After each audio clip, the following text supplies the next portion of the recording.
Coucou les petits potes, Bonjour à tous. bienvenue dans ce nouvel épisode de Flow de la Passion. Et aujourd'hui, on est avec Louise, que c'est ma mamie. Donc moi, je vais l'appeler mamie peut-être dans la vidéo. Mais sinon, tu t'appelles Louise, on peut le dire aux gens. Mamie. Mamie Louise. Mamie Louise. Alors, mamie, ta passion, c'est quoi? Le chant. On a des indices dans le fond, mais il y a une artiste que t'aimes beaucoup. Oui, c'est Édith Piaf. Ma préférée. Ça a toujours été. Ça a toujours été? Oui. Et pourquoi Édith Piaf? Édith Piaf, parce que quand elle chantait, j'avais des frissons. Ça me passait partout. Quelqu'un qui chante bien, c'est ça. Donc Édith Piaf, pour ceux qui connaissent pas, Ah oui. qu'est-ce qu'on peut dire sur Édith Piaf? Édith Piaf, c'était une petite femme, aussi grande que moi. Et j'ai toujours aimé. Elle est née à Belleville, à Paris. Elle est morte en 1963, 2 ans avant que je me marie. Et pour moi, ça a été une grande perte. Elle est décédée à quel âge? Elle avait 48 ans. Elle a été mariée avec Jacques Pils et à la fin, elle était mariée avec Théo Sarapo dans une église orthodoxe. Tu connais toute sa vie? Pas tout, mais de temps en temps, je regarde dans mes livres. C'est toujours quelqu'un que j'ai dans ma tête. Et que tu chantes de temps en temps? Ah ouais, et j'aime bien. Quand tu fais Et je chante. des activités. Ma préférée, c'est l'hymne à l'amour. Les 3 cloches aussi. Parce qu'il y a des fois, on rigole avec les tchous. On chante les 3 cloches et les autres, ils font les cloches. Ouais, j'en ai déjà fait les frais. J'ai déjà été la cloche. Est-ce que tu veux te présenter? Tu dis ce que tu veux que les gens retiennent de toi. Qu'est-ce que tu veux? Qui tu es? Je suis venue au monde à Amiens.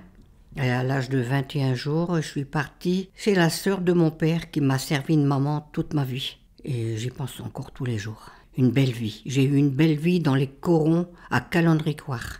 Et c'est là que j'ai commencé mes concours de chant à la Ducasse de Calonne. Après, à 15 ans, je suis allée à un concours à Calendricoire à la mairie par des gens qui venaient de Lille. J'ai eu le premier prix. Et à partir de là, les concours, ils ont commencé. Des concours de village, de tout. Jusqu'un jour, je suis allée à Divonne-les-Bains, au casino, 2 fois. Et j'ai toujours été dans les premiers. Cette femme-là, Édith Piaf, ça m'a toujours marqué. Parce que du coup, tu chantais ces chansons à elle quand t'allais faire un concours. Oui, ben j'en chantais pas d'autres.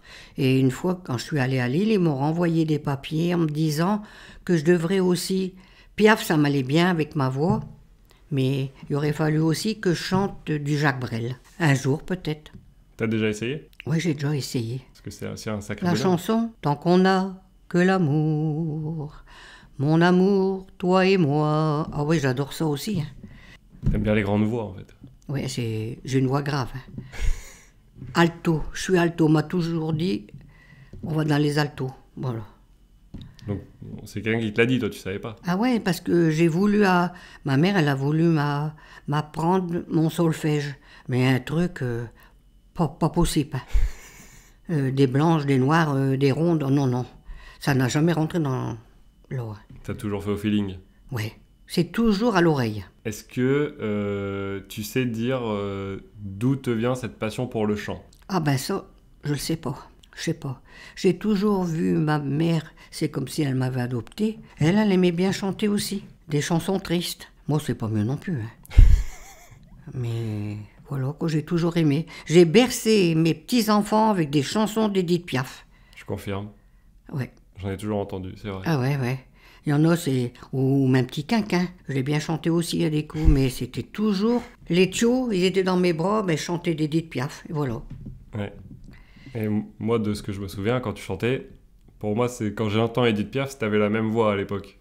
Tu l'as encore un peu aujourd'hui, mais je trouve qu'à l'époque, c'était flagrant. T'avais la même voix du tout. Ah ouais. C'était un truc de fou. Peut-être plus maintenant, mais à l'époque, ça te prenait du temps de faire des concours, de chanter. Non, pas du tout, ça venait tout seul. Tu faisais ça comme ça dès que Ouais, tu voulais. j'avais même pas de chansons d'écrites, rien. Et on n'avait que la radio. Alors, c'est dans la radio, j'entendais les gens. Oui, c'est vrai que... C'était l'époque où on écoutait Jeanne Sourza et Raymond Souplex. Sur le banc, que ça s'appelait. Après, la famille du raton, au soir. Ah ouais, c'était toute une époque dans les corons. Ça, c'était ma vie. Après, comme ma mère, elle balayait les écoles, elle n'avait pas un gros salaire, j'allais l'aider. À l'âge de 9 ans, je balayais les écoles avec elle. Jusque temps que je me marie. Après, j'ai travaillé à l'usine à 15 ans. Et en sortant de l'usine, elle m'attendait avec mon goûter, une grosse tartine de confiture. Et puis voilà. Je refaisais du boulot avec elle, je rebalayais les écoles et ça tout. Ça n'a jamais été un supplice de faire ça. Les poussières, le balai, ça me connaît, ça. Voilà. Entre deux, chanter même dans la cour d'école. Mes copines, ils me disaient, allez Louise, chante-nous quelque chose. Mais ça date de Mathusalem, hein, ça. Et même, tu me disais, même à l'usine, quand tu balayais... Ah ouais, à l'usine, quelquefois, on me disait, faut pas parler parce qu'on travaillait au rendement. Je disais, je parle pas, je chante. Ma bouche, elle allait quand même, hein, mais... Tu parlais quand même un peu. Ah ouais, je parlais un peu, hein. Parce que moi, j'aimais bien rire, et puis on était quand même... C'est un métier que j'aimais bien, la couture. Les gens avec qui je travaillais, ils étaient sympas, quoi. Encore maintenant, ça fait 40 ans que j'y suis plus, à l'usine. Quand je vois quelqu'un qui m'a connu, il parle de moi, tout en rigolant. J'amusais la galerie, quoi. T'étais la rigolote du groupe. Ouais, la rigolote du groupe. Je me rappelle un coup, c'était le 1er avril, et puis je sais pas, j'étais angoissée avec quelque chose, et puis mes larmes y partaient. Et eux, toute l'équipe, ils m'ont accroché un grand poisson d'avril derrière mon dos. Je suis allée aux toilettes comme ça, et tout le monde y rigolait, je me demandais pourquoi. Du coup, tu sais dire ce que ça t'apporte au quotidien de chanter ? Ça m'a tout le temps apporté du bonheur. Est-ce que ça t'aide à te concentrer, ou à t'appliquer dans ce que tu fais, ou à te vider la tête ? Ouais, ça m'aide à me vider la tête. Il y a des journées où tu chantes pas ? Ah ouais, il y a des journées que je chante pas. Non, mais tu sais, même toi, quand tu fais quelque chose... Je chante pas par contre quand Papy est là. Et pourtant, je suis sûre qu'il aimerait bien. Et pourquoi ? Parce que j'ai pas le temps. T'as pas le temps ? Tu dis que tu chantes quand tu fais des trucs à côté. Ouais, mais je veux dire... Tu fredonnes. Ouais, c'est pas pareil. Ah oui, parce que moi, du coup, j'allais dire, est-ce qu'il y a une journée où... Est-ce qu'il y a des jours où tu fredonnes pas ? Il y a des jours que je fredonne pas, ouais, mais ça dépend. Pas souvent. Ouais, c'est un truc que Avant, tu fais, c'était plus quand même. Hein. Parce que tu fais plein de trucs quand même. Ah ouais, je fais plein de trucs. Hein.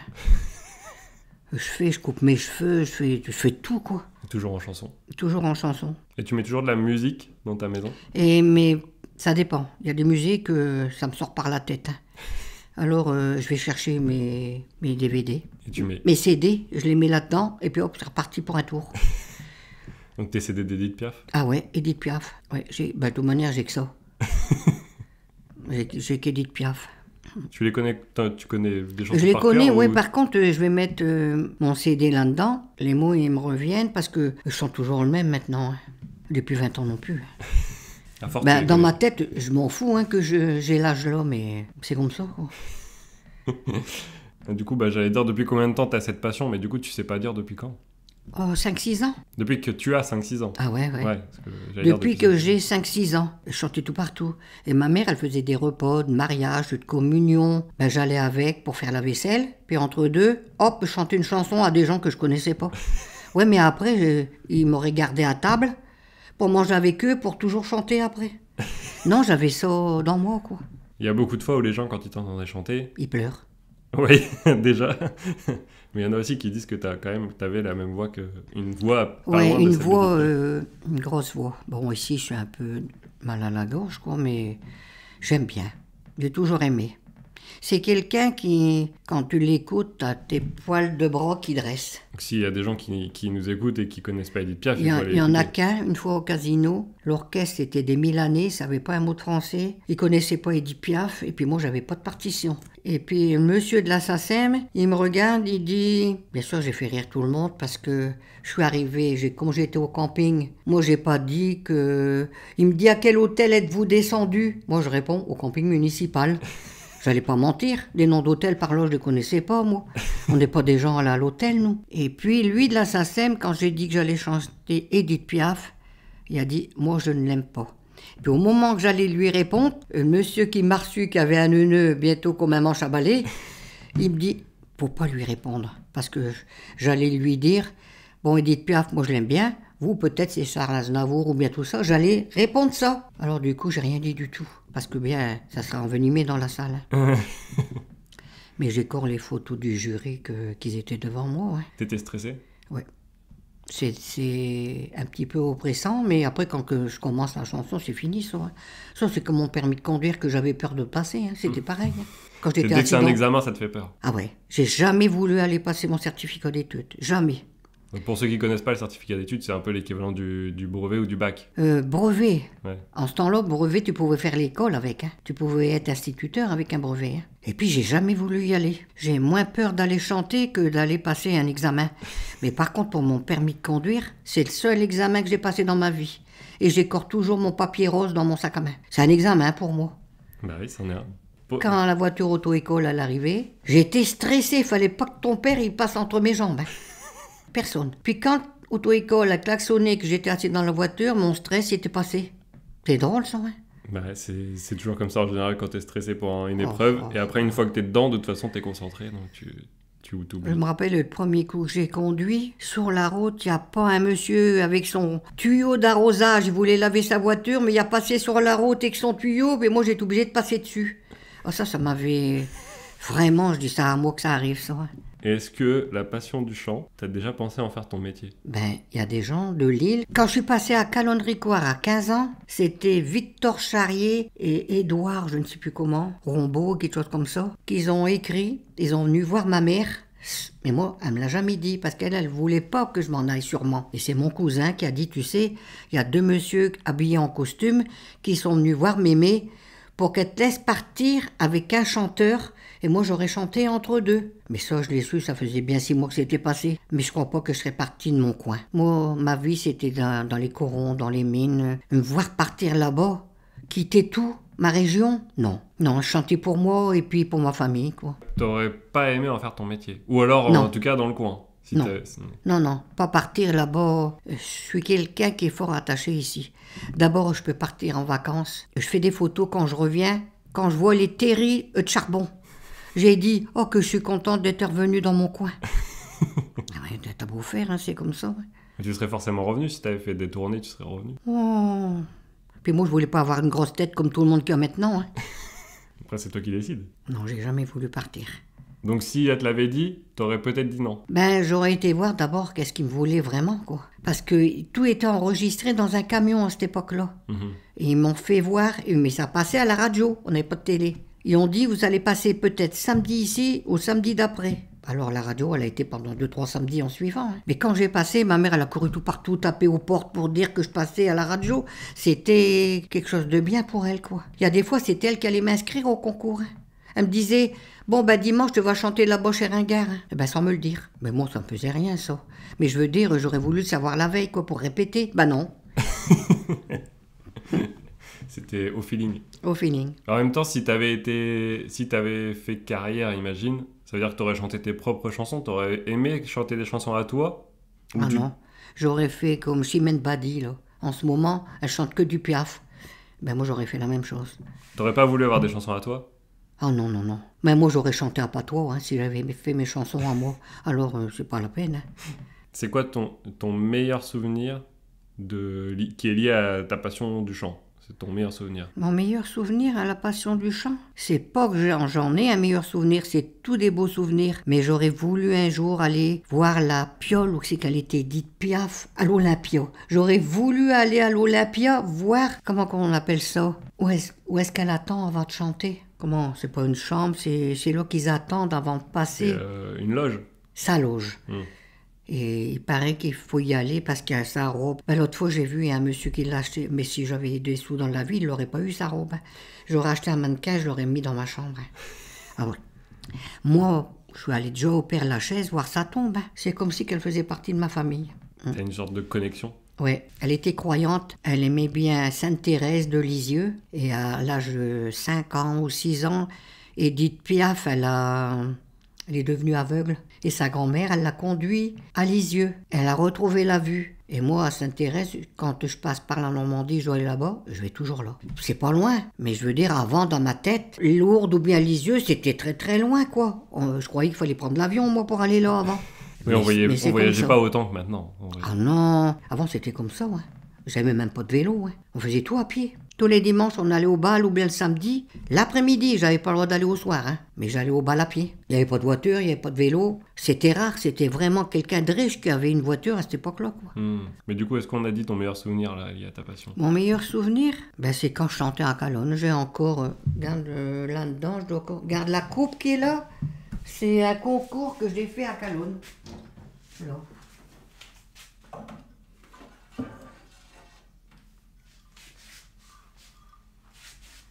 Calonne-Ricoire, Cité Sainte, 1985. Voilà. Une bien belle coupe. Donc ça, tu l'as gagné à Calonne. À Calonne-Rigoire. Ok. Donc, Avec une dame qui jouait de l'accordéon. Ça allait bien avec les chansons d'Edith Piaf, ça, ouais. Donc ça, tu dirais que c'est ton meilleur souvenir? Ouais, mon meilleur souvenir, c'est par ici, quoi. Après, j'ai été à Brouet, j'allais tout partout, aux alentours. Où est-ce que je pouvais aller, soit en bus ou en train, quoi. Et après, ça a été Casino d'Yvonne-les-Bains. À Lille, pour les 25 ans de la mort d'Edith Piaf que j'étais à Lille. Et du coup, t'as chanté là-bas? Ouais, mais j'ai même encore des photos du journal. J'ai tout, je garde tout, moi. Hein. Bah, je sais. Je sais. Est-ce que, du coup, tu saurais... C'est quoi tes 3 chansons préférées d'Edith Piaf? L'hymne à l'amour, Les Trois Cloches, Mon Dieu, et après... Ça fait 3 déjà. Il y en a 3. Moi, je vois les titres des vinyles, là. Milord, elle est bien. Ah ouais, c'est beau aussi, Milo. Hein. Donc, pour ceux qui connaissent pas, allez écouter Edith Piaf. T'es prête pour la deuxième partie? Ouais, Toujours prête? je suis prête. Le casino de Divonne. Ouais. Tu savais pas que t'étais inscrite à ce concours? Ben non, on passait tous les jours devant, on disait « Oh, les gens qui sont riches, ils ont des belles bagnoles. » Et puis, un jour, pendant les 3 semaines qu'on était là-bas, je vois une affiche « Concours de chant ». Et je dis à papy « Eh ben, je vais y aller. » Il me dit « Tu vas pas aller là, non ? T'as même pas rien à te mettre pour aller au casino ?» Eh ben, qu'est-ce que ça peut foutre, je dis. Et je vais en parler à mon médecin. Et puis il dit, ben pourquoi pas que vous n'irez pas là-bas. Il dit, allez vous inscrire.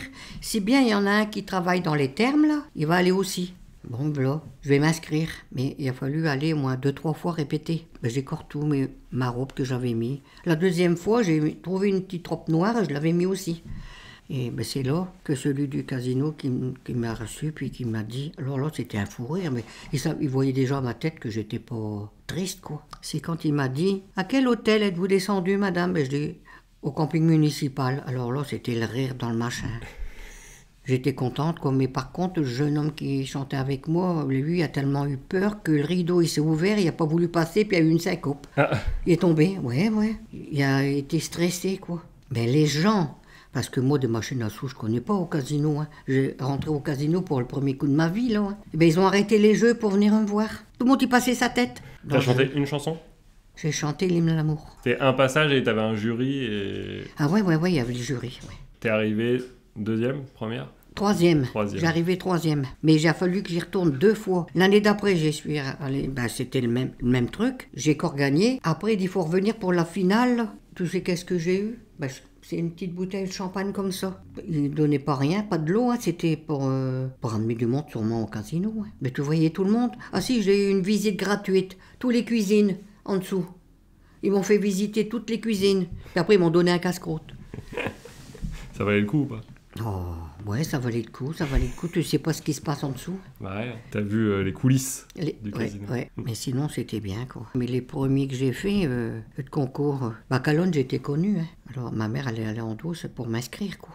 Et Divonne, tu l'as fait une fois? Non, 3 coups. 3 fois? Le 3e coup, on est parti avec une tente de camping, parce que nous, on avait la caravane, hein, parce qu'eux, il fallait revenir, mais moi, il fallait que je demande une permission à l'usine. Hein. Papy, quand j'ai été, il stressait pour moi, lui. Ah ouais, pas? Ouais. C'était quand même un lieu, c'était le premier casino de France. Hein.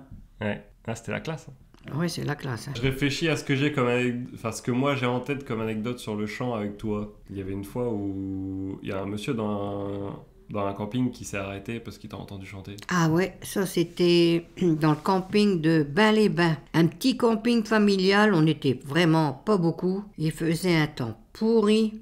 Il pleuvait des cordes. J'ai commencé par faire des beignets dans mon camping-car. Des beignets, des crêpes. Pour tout le camping, hein. D'un seul coup, la femme du camping, elle dit « Tu sais, Louise, elle dit, tu nous chanterais quelque chose l'après-midi ?» Ben, je dis « Ouais, on va se mettre à l'abri. » Et ce coup-là, on voit arriver un camping-car. Mon Dieu, quel bazar. Une vraie maison. Le monsieur, il y avait tout. Tout y allait avec des manettes. Puis d'un seul coup, la dame du camping, elle va le trouver. Elle dit « Monsieur, vous venez d'arriver. » Elle dit « Mais comme il fait un temps... » Pas possible. Elle dit, on va faire un truc. Il y a une dame qui va chanter dans le camping. Si vous voulez, après que vous êtes installés, venir nous voir.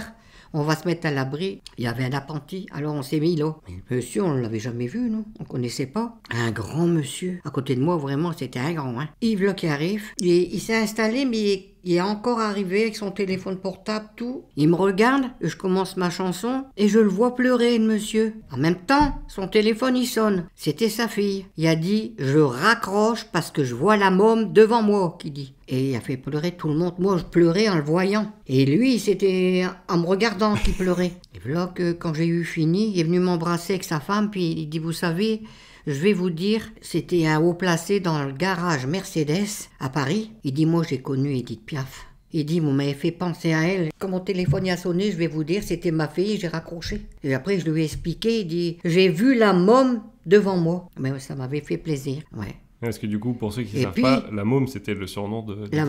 La môme Piaf. La Piaf, c'est un petit moineau. Hein. Et puis, un autre jour, bon là, on était au bout du camping pour pas faire trop de boucan. On chantait chacun notre tour, j'avais passé mon livre aux campeurs, quoi. Mais d'un seul coup, je me retourne et je vois tous des gens que j'avais pas connus, quoi, qui sont même pas du camping. Je me retourne et je dis, c'est qui ça? Depuis tout à l'heure que tu chantes, il faisait noir. Les gens, ils sont arrivés, je ne sais pas de où, à vélo. Ils ont laissé leur vélo à l'entrée, puis ils se sont mis derrière moi. Ils ont cru qu'il y avait une fête. Et puis non, c'était que moi, quoi. Tous des trucs comme ça, l'attraction. Et le monsieur qui a connu Edith Piaf, il m'a téléphoné, puis moi aussi, pendant plusieurs années. Hein. Ah, t'es resté en contact avec lui? Et ouais, j'ai resté en contact avec lui, puis un autre, et lui, il disait, il y a longtemps que vous chantez comme ça? Oh, je dis, oui, alors. J'ai toujours chanté Edith Piaf, je dis, moi, tout le temps. Un légionnaire. Ah, oui. C'était un légionnaire. Il approchait 90 ans quand moi je l'ai vu. Hein. Tu saurais nous chanter un petit air de Edith Piaf? Oh, là, un peu, j'ai mal à la gorge, je sais pas. Hein. Tu veux que j'essaye? Si t'as envie. Le ciel bleu sur nous peut s'écrouler, mais la terre peut bien s'effondrer. Que m'importe si tu m'aimes, car moi je mourrai aussi. Nous aurons pour nous l'éternité dans le bleu de toute l'immensité. Dans le ciel, plus de problèmes. Dieu réunit ceux qui s'aiment.